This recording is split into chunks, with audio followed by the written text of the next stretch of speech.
சீமான் எனக்கு பிடிக்கும். அவர் இந்த புஷ்பா படத்தில் சொல்லுவார்ண்ணா, அப்படி உடம்ப ஏற்றி போகணுன்னு, அதுமாரிலாம் எனக்கு செய்யணும்னு தோணும்.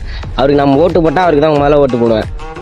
இதனால பசங்க எல்லாரும் யாரை கேட்டாலும் சீமான் சொல்றாங்க. அவர் ஸ்பீச் நல்லா இருக்குண்ணா. அப்படியே எதாக இருந்தாலும் அப்படியே ஓப்பன் டாக்காக பேசுவார். அப்படி என்ன பேசிட்டாருன்னு நினைக்கிறேன்? எல்லாரையும் விட்டுக்கிட்டே கிளி தெரிஞ்சிருக்காரு. அதான் அவர்கிட்ட பிடிக்கும். நான் ஓட்ட அவருக்கு தான். நீங்க மட்டும் தானே இல்லை உங்க நண்பர்கள்?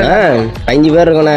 சீமான் ஒரு ஏழை மக்களுக்கு ரொம்ப ஒரு உதவியாக இருக்கிற மனுஷன். அவர் இளைஞர்கள் ஓட்டு அவருக்கு மட்டும்தான். ஜாதி பார்த்து ஓட்டு போடாதுன்னு சொல்கிற ஒரே மனுஷன் சீமான் மட்டும்தான். எங்கள் அண்ணன் சீமான் மட்டும்தான் சொல்லுவார், வேறு யாரும் சொல்ல மாட்டாங்க. இளைஞர் மத்தியில் அவர் தாங்க மாசு. அவருக்கு தான் ஓட்டு. இளைஞர் ஓட்டு ஃபுல்லாகவே சீமானுக்கு மட்டும்தான். எங்கள் அண்ணன் சீமானுக்கு மட்டும்தான் ஓட்டு, வேறு யாருக்கும் இல்லை. சீமான் என்ன காரணத்திலான மேடம்? அவங்க மோட்டிவேஷனாக பேசுகிறாங்க, விவசாயத்துக்காக போராடுறாங்க. அதனால இப்போ தான் புதுசாக விஜய் சார் வராரு.